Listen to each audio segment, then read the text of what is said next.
Hello, friends, and welcome to the Coming In for a Landing podcast. I am your host, Paul Hudrick, and I am joined. I can't even contain my excitement for this co-host because, listen, this Let's guy, go. this, Let's this go. guy, a good friend of mine, you know him from NBC Sports Philadelphia, co-host of the Sixers Talk podcast. Yeah. Was the host looking crispy as hell on pre and post game last night? Danny Pommells. Danny, what's up, bro? I'm so excited for you to be here. So excited to see your pleasure. Face. Thanks for having me. I love linking up with you as always.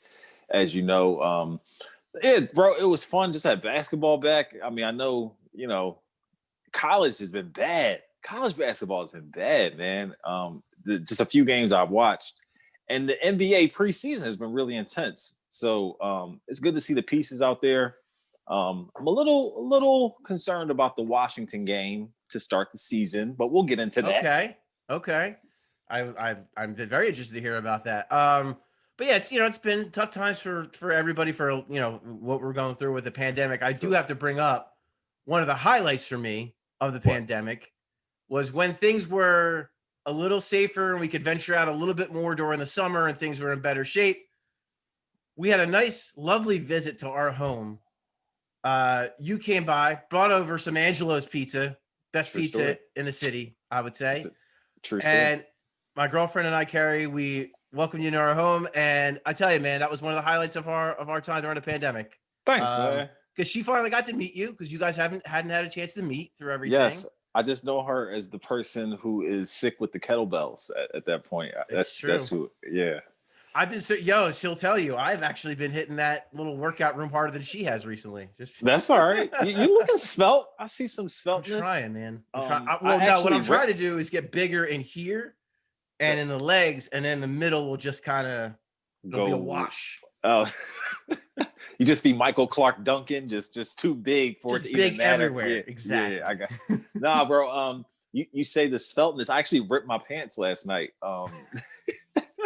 I had long johns on underneath my dress joint, and it's just probably a little too thick, and I like so. But I'm gonna get this quarantine 15 off me. That studio can get cold. I understand. It can get cold. You know what? I like it cold, bro. Okay. Because when the baldy starts to sweat, it can get a little Fair dicey. Enough. So I like it cold. I used to hear David Letterman used to like it like brick cold in the studio. Really interesting. Yeah, that you can. It's a well-known fact. You and him same cachet, so totally. Well, I want that retirement beard. Beard. I might get there. It's not as going to be as gray as his yet. You can definitely get there. You can definitely get there. Stop it. We'll see. You could. Actually, Dave Scholler, Sixers great PR guy. Actually, he's their senior VP communications. Complimented my beard on the Zoom call last night, so that was always appreciated. I want to talk MMA with him, one of these days. He's the guy. He is the guy to talk to. That is for sure. He's the guy. Yeah. His story is crazy too. If you've never heard his background, it's crazy where he comes from and what he had to go through in his life. It's really cool. But definitely want to talk about the first preseason game last night. Basketball. We finally get to see this new look Sixers team. So many new parts. New team, new coach, new offense, knew a lot of things, not everything, but knew a lot of things. So just for me, the Sixers win, they beat the Celtics, doesn't matter, wins and losses, who cares? Celtics didn't play a lot, Kemba's obviously out, the Tristan Thompson's out, Daniel Tice is out. So I mean, they're pretty thin. Sixers are at full strength, which is weird to say. But just in watching the game, what was kind of your biggest takeaway or takeaways from what you saw last night? My biggest takeaway, you say it's preseason, but that was the team that roundly bounced the Sixers out of the postseason.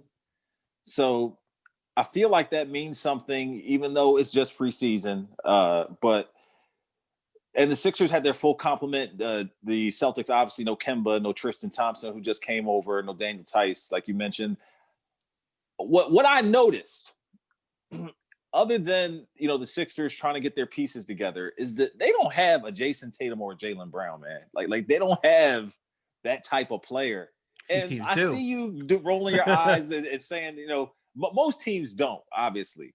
But not that they have to have that upper echelon quality of a player. I'm just saying a guy that's a strong off the dribble wing who can get to the basket, man. And it's just a difference. You know what I'm saying? Not to say if it's going to be the thing that makes the Sixers better or worse than the Celtics in the playoffs, but Jalen, the two J's, Jaylen Brown, Jason Tatum is just a difference that the Sixers don't have. But I liked what I saw from them as far as pace is concerned. And I think that that's the thing that I really, and Doc talked about it in the post game about he put up this weird equation. It was like size plus pace equals force or something like okay, Doc, like we're doing physics now. Like, what? So, but I felt like the pace was what I liked. And I want to see Ben going downhill. I want to see Tobias going downhill. Danny Green, I forget who he plucked on a fast break that led to that almost alley-oop that Ben ended up passing it back, I think to Dwight Howard or something like that, and they finished it at the rim. But I just want to see. Oh, it was Embiid. It was Embiid who finished at the rim. But I like what I've seen from that aspect. So the pace and the Celtics having a little bit different formula, and me wanting a little bit of that is the two things. No, I get that. I get it. But I would say also you don't think Celtics fans would kill to have a center like Joel Embiid or a point guard / perimeter defender like Ben Simmons. You know what I mean? It's a trade-off. But to your point, fresh off the Eastern Conference Finals, I don't think they really care about that. Listen, you don't think Joel Embiid might have been able to put him over the top, or you don't think a Ben Simmons might have been able to help put him over the top? I'm just saying, like, I totally get what you're saying. The Sixers, you're right. They don't have enough perimeter creation. That was the issue last year. I don't know if that's been solved 100%. I mean, there's some hope and there's some thought there. I think you bring up a good point with the pace and the movement. I was really a big fan of that. No one standing still. Wasn't even pick when and rolls. Even when the offense, it was clear early on that they were a little, struggling a little bit, which is to be expected because of rust, because of the new offense. Haven't played together. 100%. But I did like that they moved. And two plays in particular where Ben Simmons did get downhill, and Joel Embiid, who typically always just spots up, he cut to the basket twice. One time got an easy layup, other time got fouled. That's a nice little wrinkle that I like. So I think little nuances like that are going to help, going to give teams more to think about as well. So, so Joel Embiid isn't just going to spot up. Now we got to worry about him cutting to the basket. And now we have to worry about pick and rolls. Now we have to worry again about dribble handoffs with Seth Curry. So, from that aspect, I really did enjoy all of that. Embiid looked great. Just dominant in the post. If you don't double him, he's probably going to beat just about any big in the NBA at this point, outside of maybe Marcus Gasol. So that's, he is who he is. I do agree with you that I would have liked to see a little bit more aggressiveness from Ben as far as shooting goes in the first half. I want to give him slightly the benefit of the doubt and think that maybe it was, hey, new coach, new players, new offense. He's getting his feet wet. He wants to get other people involved, so he didn't. And he's naturally a playmaker. That's the other part of it too, right? That's the other part of it. And even Tobias, I thought him and Tobias were much more aggressive in the second half when Embiid was out of the game. So that, to me, that are you concerned at all that happened? That they were more aggressive once Embiid left the game. No, great point. Excuse me. Coach Lynham, obviously I have the benefit of having his genius next to me last night. Miss Coach. So tell him I said hi when you see him next. I will. And I'll enjoy seeing his face because he'll appreciate that you said that. But he brought up the point that he felt like that was just from his, guesstimation. Obviously he doesn't know what Doc Rivers is thinking, that was deliberate on Doc's part to want to get them off. And Joel going out and doing it early is just him being aggressive, starting the game that way. And maybe that was Doc, wanting him to do that. And then when Joel was out, he feels like that his coach's thing was those things just don't happen by accident. You know what I'm saying? Ben coming out in the third quarter and like really attacking, with Joel out. And we saw that pretty drop step move with his back to the basket on that layup in the second half. But he thinks that those were deliberate things put in by Doc to put them in favorable situations. But when it comes to Tobias, man, I just based on what Doc was saying, that he feels like Tobias was dribbling too much. I thought he was dribbling a little too much in some situations last night. So I'm curious if that's what we're going to see, because like Doc has mentioned, he wants Tobias going downhill. And I feel like that's where on those screen and rolls, you want Tobias, who has the high basketball IQ in those decision-making positions where he has to decide whether to pass or shoot or draw a foul or whatever, or take a jump shot, go for a layup. That's where he has an advantage in those pick and rolls where he can come off downhill and make a decision, which can make the defense suffer. So I want to see. I'm curious if that's the Tobias we'll see. But again, going back to coach, it's like everything's so truncated. Like you're going to be a few games into the regular season before we really figure out and see what this thing really is. You know what I'm saying? Yeah, and that's why to me, like I'm not going to worry. A lot of people are making a big thing of it that Ben Simmons not shooting, yada yada. I'm not there after one preseason early, game. Man. Like Golly, I can't get, and I get it, but I get the frustration from fans. I get that he hasn't done it. So until he does it, this is the scrutiny he's going to kind of face. But for me, I'm giving it time. I'm not going to judge it all off of one preseason game. And I think coach nailed it. And Doc even mentioned that last night, because Joel Embiid just is naturally aggressive, looking to score type of player.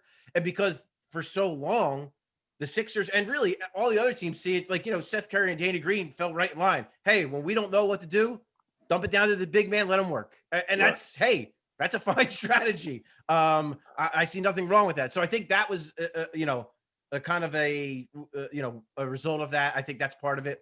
With Tobias, I did like what I saw on the pick and roll. I think it's gonna enable him to make quicker decisions. I think it's gonna give him a little confidence too, because I think that's we talk about a lot of things and he's dribbling too much, not making quick enough decisions, blah blah.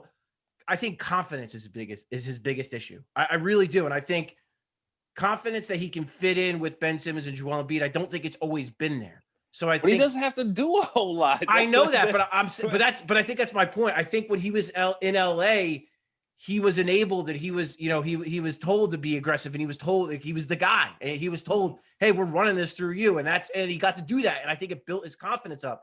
So I think here it's been different, and he hasn't been, and listen, I was a Brett Brown guy, but I think you could definitely argue that Brett Brown didn't always put him in the best positions, especially with the pick. I think pick and roll is such a huge part of Tobias's where he's had success offensively in his career. So to kind of get away from that with him, I think was a mistake.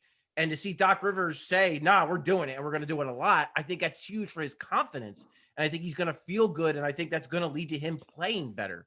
So but I do have long-term concerns about the aggressiveness of how aggressive they can be with Joel Embiid down low, and those two being more aggressive still on the offensive end. But speaking of aggressiveness, a guy who had no trouble being aggressive last night was Shake Milton. And Shake Milton is a guy that you and we've always been high on. It's funny because I've talked to so many people that I've had Noah Levick, I've had Ty Johnson on, and we would all talk about Shake all the time and how much we liked him even 2 years ago when he was on a two-way. But Doc Rivers has been talking him up, and he did not disappoint. He was cooking last night, wasn't he? He was did not disappoint one bit last night. So do you see, I mean, we look at the guys Doc has had, a Lou Williams, a Jamal Crawford. Yeah.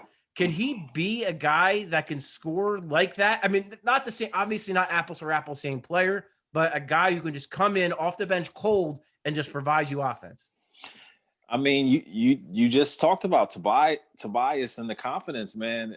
It seems like the confidence is brimming with your boy Shake, man, because it was the bottom of the net he was hitting. He wasn't hitting rim or rattling it in. It was the bottom of the net he was hitting. And I don't know, man. I mean, when we talked about coming downhill and things like that, he's coming from the backcourt, going straight to the rim. He's coming off the dribble, off of screens. I don't know. I mean, maybe, just maybe, a player like him, and you bring him along a little bit slower than maybe the Sixers were doing last year. He doesn't have to be in the starting lineup, and he's in the six-man role and doesn't have as much pressure to produce.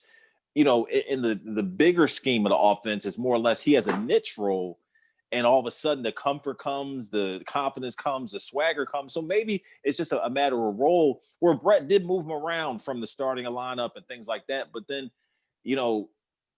not knowing, what exactly the expectation was all the time. And maybe the expectation changing and, the Sixers maybe moving the line a little bit. Well, you're a starter now, or, Ben's injured. Now we need you to be a starter, or we need you to play alongside Ben, or we need you to come off the bench. So maybe that kind of didn't, accentuate, his best qualities.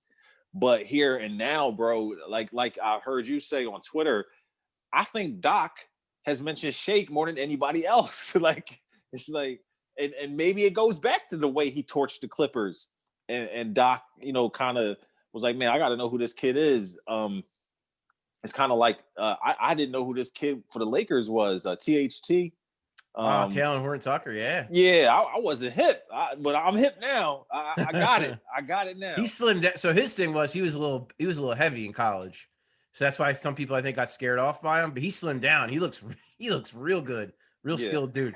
But no, I think with Shake, yeah. I mean, I don't necessarily contribute it to the coaching staff, because look, I mean, Shake developed under that coaching staff. You know what I mean? I mean, they put him down in Delaware and they gave him the ball and they made him more of a point guard. I'm just more speaking of last year. Sure. We have gone on and on, you and I, back and forth, just about his injury stuff and all that. I'm just saying more. Just last year, maybe that wasn't his easiest role last year. And it was unfair, but also it was unfair times, right? Because Al Horford wasn't working out, so they had to do something. So the best option was putting Shake Milton there because he had been playing so well, because he could play point guard, because he could run a pick and roll. So Brett said, why not? Let's throw him in there, see what they could do. And yeah, you're right. He might have not quite been ready for that type of role. I also am not. Look, he looked really good last night playing point guard, but I don't know last year that he was ready to be a full-time point guard. But what I was really impressed with last night too is that he was scoring too, and like some of those lineups he was playing with, they weren't necessarily all the starters. You know what I mean? And I loved, I think one thing that he was really good at, what he's been always really good at, even going back to SMU, what he's been good at is kind of that change of pace, lull you to sleep, playing at his own. Like he's been always really good at that. What I saw and what Doc Rivers has mentioned as well in practices is he's looked faster. And I think that is partly confidence. I think that he just, when he sees where he wants to get to on the floor. Yeah, exactly. He's seeing it and he's hitting it. He's not thinking, he's just going. And I think that's making him play faster. And so you saw like the one play, he blew by T going to his left, pretty left-hand layup, it swirls out, but it was just like, whoa, like that wasn't really in his bag last year. He wasn't blowing by guys. I mean, he was, he clearly shot the hell out of the ball. Again, does some really good stuff, pick and roll and prodding. And, you saw that really nice lob to Dwight in the first game. But that burst is something that I don't remember seeing from him. And I think that's just a result of that confidence and him just being sky high confident right now.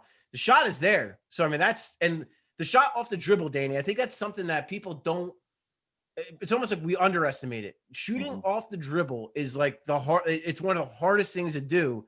And the fact that Shake Milton is already really good at it, that he already has the base of that, I think that's going to help him exponentially for his career. And that's when you talk about a guy like a Lou Williams or Jamal Crawford, that's what they were really good at. They were good at creating their own shot, but they were also good at just flat out shooting off the dribble, which, again, such a good base for Shake to have.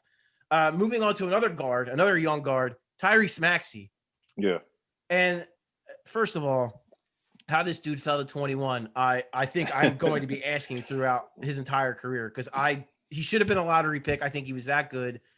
Kentucky guards, man, they just always fall, and they always generally they've outplayed their draft slot. And it's one preseason game. It was mop up duty, but man, this kid I think is going to be another one. When you see his game and the floaters and the ability off the dribble, what were just your impressions of Maxey last night?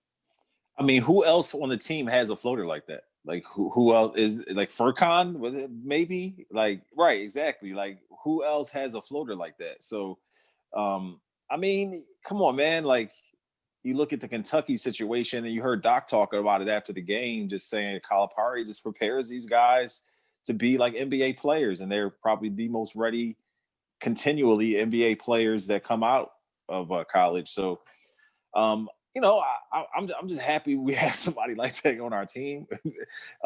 You talked about, we talked about Shake, and I want to see them go one-on-one. I want to see those, you know, how we often, you know, at the end of practice, we get a sneak peek of maybe what's going on, and maybe some guys are off on the side court doing something. And I would love to see those two dudes going one-on-one, because I'm sure it's a heck of a battle. But I look at Maxey, and I continue to think about that second unit. So I'm like, man, Maxey obviously has that defensive burst, that get down in his stance and like dog people type of thing. Doc has talked about wanting Shake to have even more of that defensive demand that he has looked for from Lou Williams, Jamal Crawford. He's going to look for more defense along with the offense from Shake than he has looked for any of those other sixth men on any other team he's had. So if you got those two dudes in the backcourt on the second unit, if Matisse's shot can get together, man, and he's like the three on that second unit, like all of a sudden you got this like little wolf pack just hounding people. And I hate to use like animal analogies or like athletes, but it just fits like this whole mentality of like these three defensive stalwarts on that second unit. So I think the defense definitely is right up there with the offensive game as far as creating your own shot and, you know, getting stuff off the dribble and, you know, being slick and sneaky in the paint and things like that. Like I'm looking for that and that defense to like bring something the Sixers have not had coming off the bench and that type of combination. Danny, sneaky in the paint. This dude is hitting 12-foot floaters, like legit. And here's the thing, like somebody who's probably never watched him, you might think like, oh, that's a bad shot, or like that's just like, well, that seems like a lucky shot. No, my guy practices that shot. Like he practices long floaters. You like can tell that thing was beautiful. Huge part of his repertoire. And actually, it's I don't know if you've ever watched him, but Mike Schmitz from ESPN, who was part of Draft Express when that was still a thing.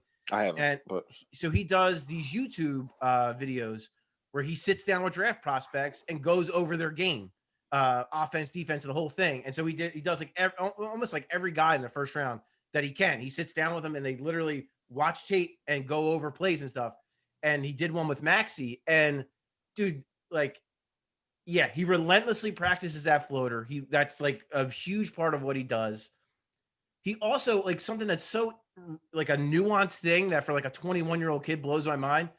He practices same foot finishes. So what that means is left foot off the ground, left hand. If he comes Euro stepping in the paint, he can. Well, and also it throws defenders, it throws shot blockers off, because if a guy's jumping off his left foot, you're thinking he's going right, but then he's going left. So like, it's just like little nuances like that. And I think that's like one of his biggest skills that I think is going to translate so well for the Sixers and into the NBA is how well he finishes and how creative he is and how much he works on it and how much those little tiny nuances that you wouldn't even think about that could give you such a huge advantage. Bro, and then it was such a validating moment, not to interrupt you, but when his dad and him were at the draft and he said that his dad never let him win. Oh man, that was such a because I'm blocking everything Julius puts up in the driveway. I've never relented on letting them win, so that makes me feel better. That doesn't surprise me even the time you spit. But yeah, and then he might already be the best pure ball handler on the team, which is crazy. He's 21-year-old rookie, and it speaks to his talent, but it also speaks to the dearth of ball handlers. Right, exactly. It's a double-edged sword, absolutely. Right. But yeah, I'm just so impressed with the way he is in a pick and roll. Again, with that floater, it's an unblockable shot for bigs. He even said, like, a big in the NBA, bigs are going to drop. So I'm just going to hit that floater right over top of him. So, he's got that. Didn't even have to take an outside shot yesterday because the opportunity didn't even present itself because he didn't have to, because he was so good getting into the paint all night. So I'm really interested to see him more. Doc said he is going to fight for minutes. You bring up him and Shake, and I think, you talk about the bench unit. How do you see that playing out, though? Because when Shake was in there, he was the point guard. He was running the show. When Maxey was in there, he was the point guard. He was running the show. Do you think that takes away from either of them at all when they're in? If they were in the lineup together, would that take away from either of them at all, do you think? You know what? There was a moment that I noticed in last night's game where Seth Curry, Tyrese Maxey, and Ben Simmons were all in the game together. And the Celtics made a bucket, and Shake was kind of hanging back as if he expected to get the ball on the inbounds and then relented and walked back up court. So I'm like, like, it's just interesting having those three guys where, in essence, Shake and Seth are the back court, and Ben's playing the four in that situation. But that's Ben's basketball, bro. Like, there's no way like he's sharing that when it comes to bringing it up court in that regard. So, it's a double-edged sword. Shake is the combo guard more, I think. Maybe him and Maxey are both in that combo guard role. So I think, that off the ballness, that moving without the ball, coming off screens and things like that, I think that would lend itself more to Shake because he's already got the NBA 3-point prowess, you know what I'm saying? And like you said, he's looking quicker to catch and shoot, being skinny and getting, around screens and things like that. I'm really intrigued to see Maxey. You mentioned that floater, lulling people to sleep with that, and then hitting like the James Harden, Clint Capella alley-oop with like Dwight Howard on that second unit. So, he comes down and hits the floater a couple of times, you're kind of looking for that. And then he goes alley-oop with Dwight Howard and is like smashing on your head. Like that's intriguing. So it's a lot of little, nuances. I think it was Kyle Neubeck who asked the question to Doc Rivers about the camaraderie with the guys and the way that they were kind of hooping it up and like cheering each other on and like, I mentioned the Washington Wizards earlier. So that like, that's the kind of thing that I see with them that Russell brings that I hope the Sixers really have, because I think that Washington does have that, genuinely, but I see that second unit as a real plus, but also a puzzle that Doc Rivers has to figure out. So you mentioned, Shake and Maxey playing together. I mentioned Matisse. Where does Furkan fit in that? And it looked like it's going to be Furkan's minutes to lose at this point in time because he's not. I would assume, Doc being Doc is going to give Furkan a chance to like show himself before he allows a rookie to come in and steal, Furkan's time that he's earned and, grown and obviously shown that he can play at this level. Defense, which you have talked about with Furkan's feet being an issue, always, but just I think that's just going to be a puzzle. I think it's going to be more pressure on Maxey in order to, make that situation with Shake work more, because Doc has already mentioned Shake's name and looking for him in the comparison with Jamal Crawford and Lou Williams. And on top of that, Shake has shown that he deserves top billing on that second unit. So. And also, they haven't had any ball handlers, so I don't see the harm in having two of them on the floor at the same time. Right. It would be probably eye-opening for most of us to see them have two guys that can actually handle a bit. And you throw Ben Simmons on the floor, and you got three guys. That's what a world we would live in then.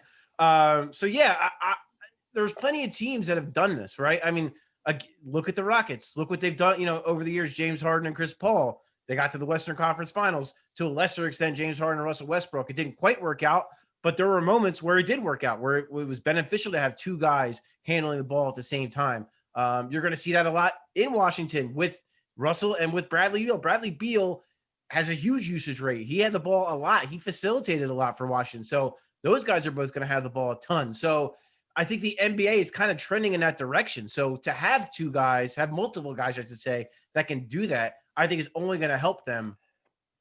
And think about that. Like you just mentioned two teams. Well, we talked about the Celtics and I mentioned Tatum and Jaylen Brown. You mentioned Washington and Russell Westbrook and Bradley Beal. You brought up Houston.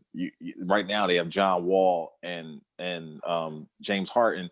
Those are three teams all who down the stretch can have like a shot maker, someone who's going to be the bucket getter down the stretch. Like the Sixers don't have that, you know what I mean, yet.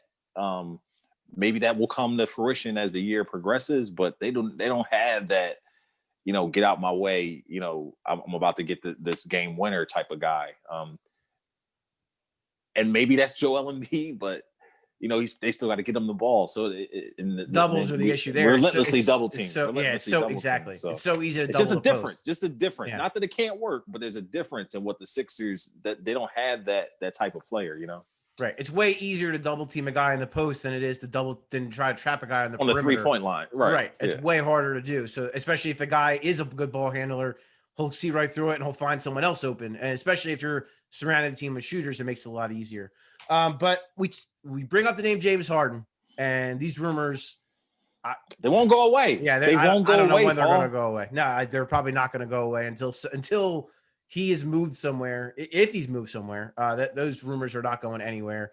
I will say this: I'm not giving up Shake Milton or Tyrese Maxey for him. No. Do you think? First of all, I guess we should address the most recent thing, which was the report from Urim Weissman, who said the offer that Houston was looking at, the package Houston was looking at, Ben Simmons, 3 first-round picks. I think all of us looked at that and said, hell no. Doesn't surprise me, though. James Harden, of course not. If you're Houston, of course I'm going to ask for the moon. But that gets out there. So I guess since you and I haven't talked about it, is there a package with Ben Simmons that you do for James Harden? It's because, listen, they're not going to do it straight up. It's going to be Ben Simmons plus if that's going to happen. Is there a package in which you would do that for James Harden? This season, I would say no. That flat out, just because it's too late in the year. They already have all these new pieces and people and voices and names and faces in the organization that they're trying to mesh together. If you're serious about winning a championship, at some point, you can't just tinker it to death. You know what I'm saying? So, yeah, James Harden's a top 4, top 5 player in the league. Like, I get that. You got him under contract.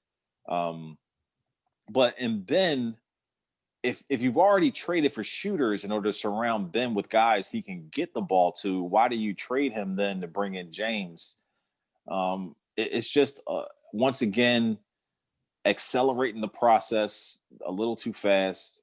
I am intrigued by it. I was cold on it to start. I just thought that ball dominant, pounded into the ground, until the end of the shot clock, and then, drive and kick and, or step back 3. I just didn't think that's winning. I don't think that's a winning basketball formula. I don't think that, but, guys have been telling, James doesn't have to play that style when he comes here. It could be different. Coach was talking last night. I asked him, Doc Rivers commands a lot of respect. So James coming here would want to fit in and kind of be the piece that completes it rather than taking away from what the team can do. So there was just an ESPN piece from Tim McMahon where he kind of said the issue is up until now it was in Houston, give James Harden whatever he wants and do whatever he wants. Right. And right. now he wants out, and now that's changing. And it's like, well, it's probably too little too late for that. And it's worth mentioning Daryl Morey. I mean, and I don't want to look, Daryl Morey is a great executive. I don't want to take anything away from him in the slightest, but Daryl Morey was there when this was supposedly going on, when it was just all about James Harden and they just did whatever he wanted, apparently. So that's a part of it. Doc Rivers had his, the Clippers, a lot of the accountability word has come up in LA. So, I mean, I guess that's like a bigger conversation of like, kind of like, what is accountability? What's too much accountability? Like what's being too heavy-handed and what's being too lax, and what is the balance?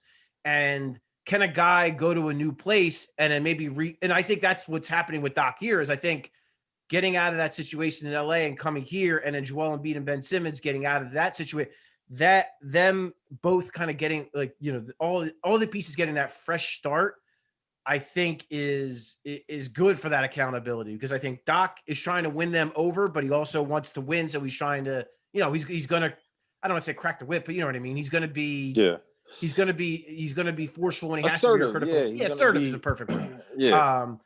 But also Ben Simmons and Joel Embiid know this is a new coach, so they have to work to prove to him that, they're the guys that we think they are. So this is year 7 for Embiid, bro. I know. 7 years, man. I know. It all 7 years. But with Harden, I tend to agree with you that if I'm the Sixers, why do I have to do that right now? I don't. And the longer it goes without James Harden getting traded, the further his price drops. Right. Exactly. The less leverage the Houston Rockets have, the more potential it has to get ugly. We all remember what happened with Jimmy Butler last year, and this situation has a lot of similarities to that. Or excuse me, 2 years ago with Jimmy Butler, I should say. It just everything feels like everything feels like it just happened yesterday and also happened 5 years ago. It's weird. But yeah, Daryl Morey should be in no hurry. So yeah, Ben Simmons and 3 first-round picks. No, I'm out on that. If there is a way to finagle it where you can get James Harden without giving up Ben Simmons, I am 100. I don't even care. Whatever it takes, I'm 100% on board. But I don't foresee that. You just said no Maxey, no Shake. I was speaking facetiously. If you can get James Harden, you go get James Harden. I mean, that's right. but if there is a path to get him, I don't see that path. But if there is a path to get him without giving up Ben Simmons or Joel Embiid, I 100%. It just doesn't work that way to me, man. Like you don't go from a 6 seed to the championship just by making some off-season moves. It doesn't work. It's more that goes in the NBA, Ken. It's more that goes into being a champion than just the Lakers got Anthony Davis, and that seemed to help them. But they have a man by the name of LeBron James, who's arguably the greatest player in the history of the game. Okay. So that's different. Like you can't just James Harden is arguably one of the greatest offensive players to ever play basketball. Right, but you can't just bring Karl Malone and Gary Payton to Shaq and Kobe and then win a champion. Like it just doesn't work like that. But there's more to it than that. They were toast when they were toast enough to get to the championship. They made it to the finals. Yeah, they couldn't. They got to the finals off the backs of Shaq and Kobe, not because Malone. I don't even think played in the finals. Right? Wasn't he hurt? But yeah, I mean, yeah. But my point being is that there's more to it than just trading for a great player. Like there's more to it than that. It doesn't automatically equate to title time. You're right. Kawhi Leonard was able to put them on his back in a historic season and beat the Warriors to win the title. Like that just doesn't happen that way for many teams or any other team ever I can think of like that. But when I think about, when you think about like we just talked about how this team doesn't have ball handlers. This team doesn't have guys that can score and take people off the dribble. You add a guy like James Harden to this mix. James Harden has never played with a defensive center. Well, again, I should say that he played with Dwight Howard when Dwight Howard was still pretty damn good, not to the level Joel Embiid is right now, but he had, the level of that guy. He's never played with a perimeter defender with the ability of Ben Simmons. So if you throw him on that team, and obviously vice versa, Embiid and Simmons have never played with an offensive player to that caliber. I mean, Jimmy Butler was the closest, but so that's that. Like, think of it like that. Think about having. I mean, defensively, it's not even close. But offensively, to have a guy that's even better than Jimmy Butler play with those. He's a scoring champ. I mean, yeah, definitely, he's a scoring champ. I just think that scored 34 a game. That definitely. To me could be the type of move that could elevate them from right now. I would say that they are going to be in a fight for like a 4 or a 5 seed. I mean, just flat out. That's the way I look at them right now. You put James Harden in this mix, and they catapult right to near the top. They are like that. I hear near the top, near the top, yeah. Well, because near the top, because the other teams are so. I mean, you don't like. No, the I agree. Bucks but you are near the top, but it does not guarantee and I know you agree with me, but I'm just saying that it is a gigantic roll of the dice.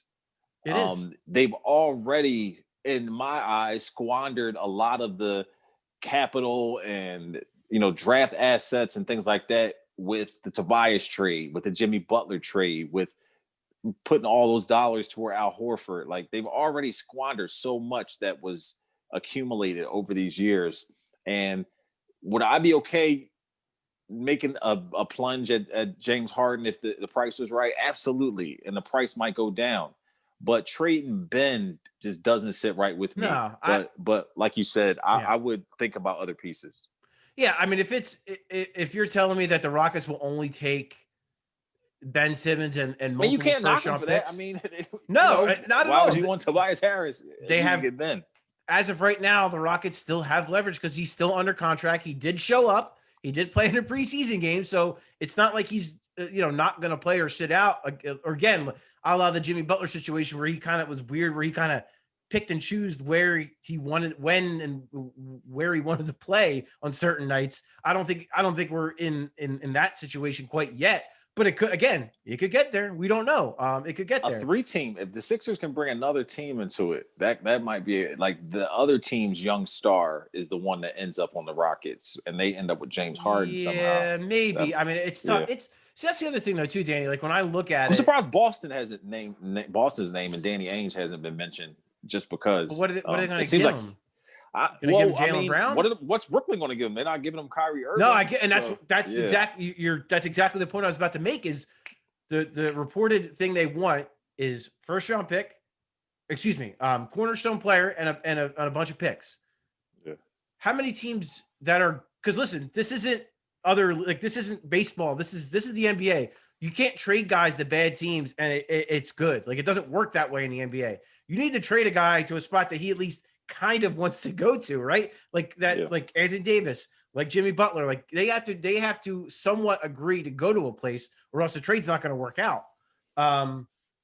So when I look at all that and I look at contenders, what team can really offer that package, right? Like who can offer a Ben Simmons and picks? Like who can really, I mean, maybe Miami can offer Tyler Hero and still be a contender, right? Maybe Miami can offer Tyler Hero, maybe. I've heard like the Bucks would be a team that he would take a trade to, but like, what can the Bucks give them? You know what I mean? Like, what can the Bucks give them that would fit that criteria? I mean, Dante DiVincenzo, I like him, but he's not on that level, and I don't think he's ever going to be quite. I think he's going to be a good NBA player. He's not going to be on that level though. Maybe like if he wants to go to Denver, there's been no indications he's wanted to, but like maybe there's something there with Michael Porter Jr. you can work out. But I just, that's what, to me with Houston, their biggest issue right now is I don't know. And I don't want to take like we've already said a couple times, you have to ask for the moon for James Harden because he's James Harden. But I don't know who's going to give him the moon right now. You know what I mean? Like, I don't know what team I don't know what team possesses the moon, let alone can give them the moon. Yeah, it's a little late in the game because all those, like Bam is signed. The Supermax thing with Giannis just dropped. Like, it's just, there's not, all the moves have been made to a certain extent. I think, Jason Dumas from Crime 4 News, we had him on the podcast, Sixers Talk podcast, and he has some great insight throughout the whole Doc Rivers situation and some great James Harden stuff as well, with the point that the Rockets ownership still has some disdain for Daryl Morey after his comments about the protests in China. So that makes them a little reluctant to play ball with the Sixers to a certain extent, or play hard ball. How about play ball, but play hard ball with the Sixers and, ask for a steep price for James.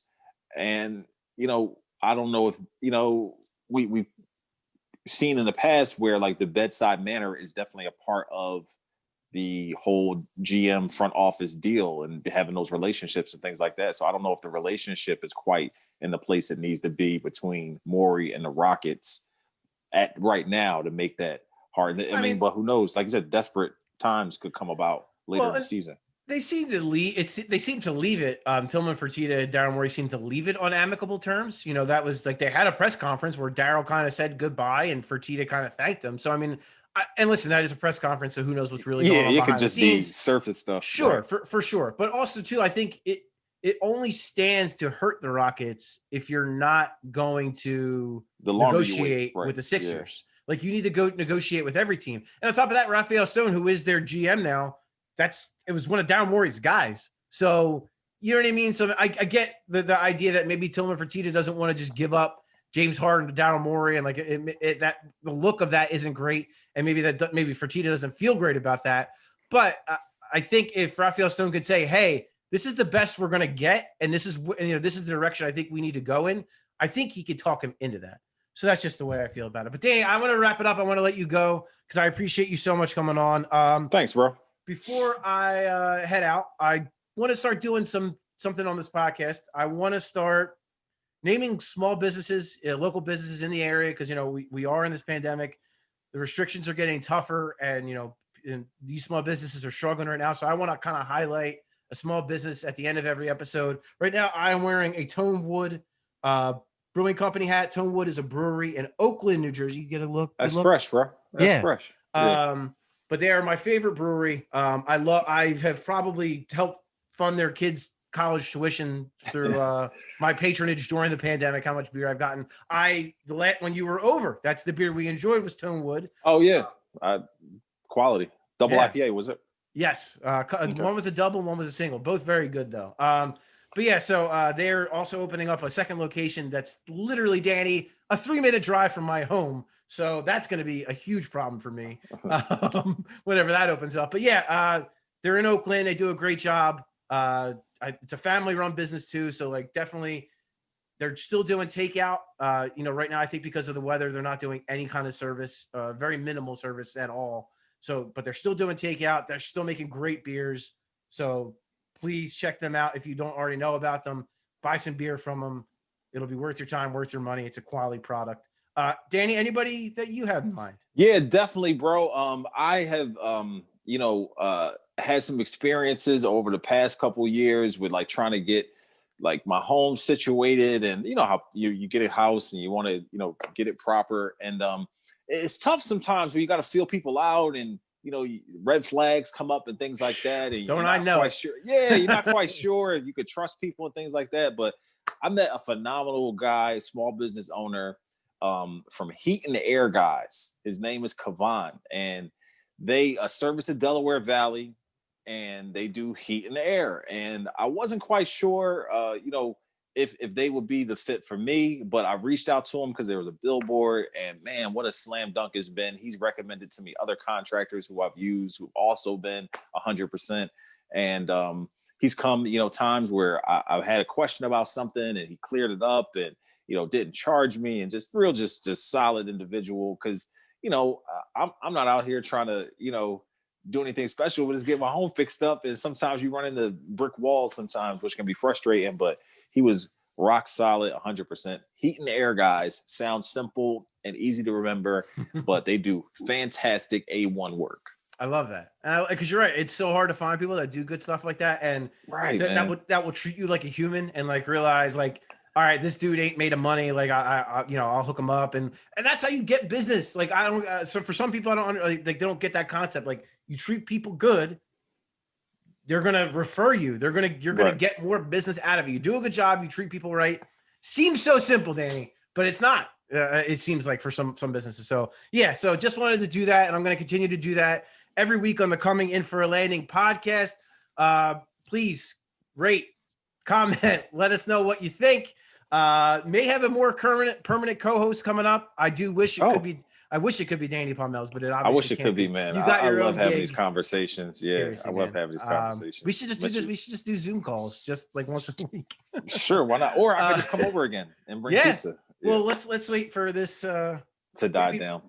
Maybe in the new year, perhaps we'll re-explore that, see where we're at. But yeah, I miss the hell out of you, dude. I miss doing this with you all the time. But thank you so much for coming on. My pleasure. And thank all of you guys so much for tuning into this edition of the Coming In for a Landing podcast. Again, please download, rate, subscribe, all that good stuff. Be kind, be constructive with your criticism, please. And thank you. At Paul Hudrick on Twitter. I am your host, Paul Hudrick, and I will talk to you next time.